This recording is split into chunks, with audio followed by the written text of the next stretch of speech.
So for this topic, we are talking about impulse control. And this topic actually came straight from you guys, since sometimes I had these things where you can submit your request or you can question and comment to kind of tell me what you guys want me to talk about, and you guys did, and here is the video. And personally, I just think this is a pretty good topic to talk about too, because why impulse control? It really helps you manage your emotions. So emotions include your anxiety, anger. Well, people don't regulate happiness. Yeah, you can be happy all the time. Sadness. So all these things are emotions. So anything that's relating to you not being able to control your emotions as much as you want to, this is kind of where impulse control can kind of help you handle that a little bit. So some of the situations that this might kind of help you improve the situation on might be like, let's say you're going in and ordering a sandwich. And I don't know if you had this happen to you, but someone asks you a question about a sandwich and then you just freeze up. You don't know what to say, you just suddenly feel stunned for no good reason. It just caught you completely off guard even though you were there ordering a sandwich. Things like that. Or this can be another instance where, let's say you're talking online and you're typing up some comments or you post some video, and then suddenly like this person says something small and it wasn't even directed right at you, but then you took it as something that's personal, and then you keep thinking about that comment that made you feel bad, maybe like 2-3 months after what happened. And it's not supposed to be a big deal, but it just made you feel really personal and kind of very sensitive about that topic. And learning impulse control can kind of help you regulate those situations, so you're not like constantly thinking about these things and not being able to kind of feel through your emotions. So if you're not subscribed yet, don't forget to hit that subscribe button and of course the bell. So here today we are going to first talk about what exactly is impulse control, 2, what is the mechanism that's behind it, and 3rd one, we are going to do a quick exercise so you can kind of feel through the process, which kind of combines the mechanisms and like the practical aspects so you can feel what's going on. So it's gonna be fun. So what exactly causes this losing control, where it feels like even though we want something to happen and we know that it's wrong or we want to do something, but then we can't control it, or it feels like the emotions are overpowering everything. And this happens when we have a strong link between the emotion and the action. So let's say you have a particular action that you do, and whenever you do this action, you get a certain feeling from the action. So now the next time when you want this feeling, you do this particular action with the anticipation of that feeling. So over time, whenever you do this action, you get this feeling. That's what you feel. And these two things become strongly bonded towards each other. So in some sense, in your mind, this action is this particular feeling. And in a way, it's almost kind of like a built-in habit because the action and the emotions are so strongly linked. So for example, let's say if I drink soda every time I have a celebration or a huge accomplishment because I want to feel good. And soda, honestly, it tastes pretty good. It's just not the best thing to drink, even more than water. But we'll get into that another time. Here, what we're talking about is association. So the drinking action, soda, is that drinking action. And the feeling is the feeling of accomplishment and feeling pretty proud of yourself. Yeah, it's a good thing to have that from time to time. And as I do this more and more, every time I drink soda, I associate that with the feeling of accomplishment. So you can see how these things are gradually linked together. And now in my mind, these two things are one and the same. So whenever that action happens, I expect the feeling of proud accomplishment, and that's what I will associate it with. And you can see that this can literally happen with almost anything. You can associate your room with safety. You can associate talking to people with instances of judgment or fear. You can associate fashion with feeling uppity, pretentious, or really good looking with, I don't know, different precepts, anything. Literally, you can have emotions be associated with any kind of action. So you can kind of see where I'm going with this. There's so many things that can happen, and you are constantly putting meaning behind every single action. And the stronger those actions are, this is what causes that impulsive emotions to constantly just come out of you. Now let's jump into the part where we talk about mechanism. And we want to understand mechanism because if you don't understand what's going on, then you can't really do anything to fix it. So you kind of need to have this sky overview to examine and see the whole entire situation, kind of like Eagle's Eye. Eagle's Eye, Assassin's Creed. So have this perspective where you can able to see everything so that you can be able to make a decision on what to do next. So the basic mechanism goes like this. Every time when we make a choice or a decision and there's an outcome, and at that outcome, that makes us feel a certain way, which makes us feel like we want to do that particular action, more or less. So let's take for example here, that I am just going to go up to a bunch of strangers and I want to introduce myself to, be friends with them. And I go up to them and I say, hi, my name's Augustus, but then they just all gave me this weird look.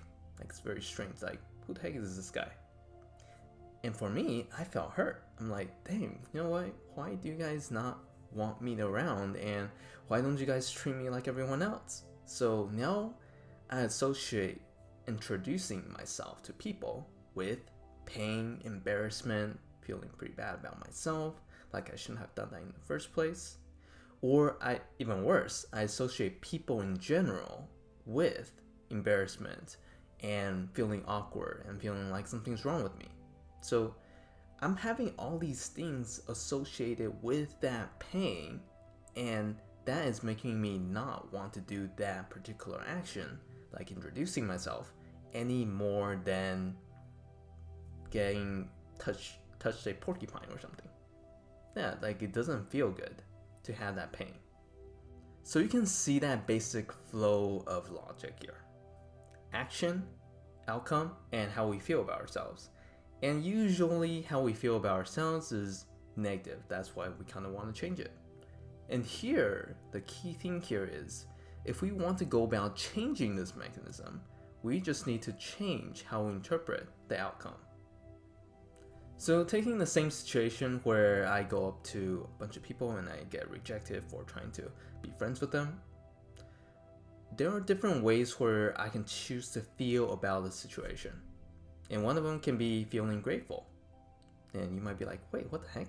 Feeling grateful for getting rejected? The heck? Are you like weird or something? Here, here I'm going to kind of say the inner voice of what it means, because you can kind of interpret that situation and then make it something more encouraging than something you associate with pain. So the inner voice for grateful is like, okay, now I have more time to talk to everyone else.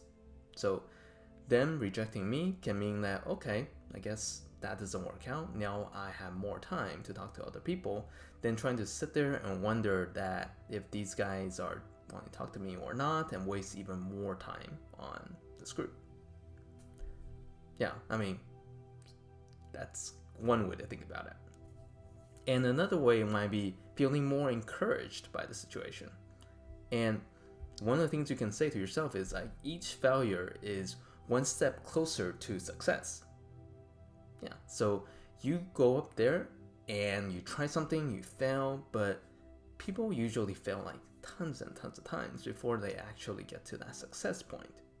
And as long as we learn from our mistakes, then we are really getting closer and we are progressing learning, growing until we get to that point.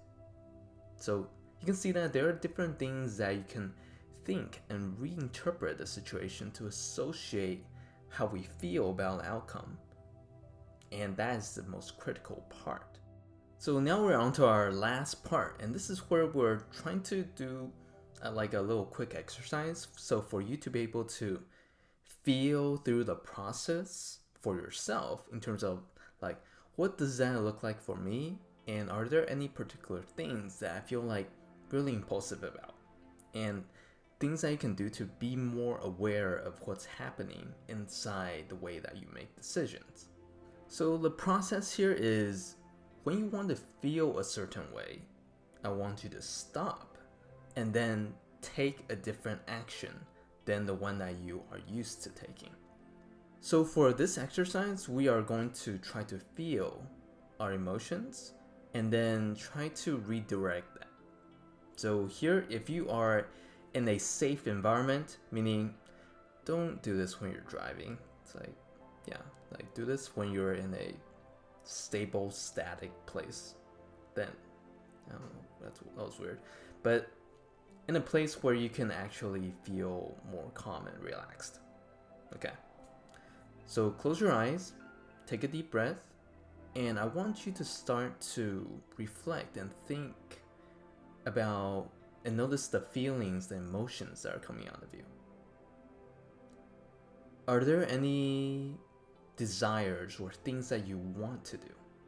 This might be things like, I want to check my phone, I feel hungry, I feel like I want to move my legs, I want to scratch my back because some part of my arm is itchy.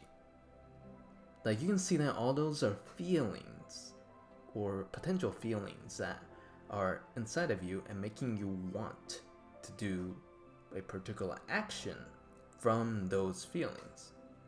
Okay, now I want you to open your eyes again. Now I want you to write down what you want to do and what kind of feeling do you expect to happen as a result from that particular action. So for me, it might be, I want to eat pizza so I don't have to feel hungry anymore. Or I want to go to my room so I don't have to feel afraid or feel anxious about the fact that there's so many things going on in the world. So let's take me for example here. I'm hungry, I want Domino's so I can feel not hungry. You have the desire that is triggering the whole thing, the action, and the resulting emotion that I'm feeling. So you can see that process here. If I want to break this pattern, it means that from the point where I'm starting to feel that emotion of hunger, I need to dissociate that feeling from the action, which is ordering Domino's. And the best way to go about doing this is, when I'm feeling hunger, I want to literally stop doing anything. When any actions, I just need to be perfectly still and not do any actions by itself. And what's the main reason behind this is that whenever we jump from an emotion to an action, we lose our ability to make a decision.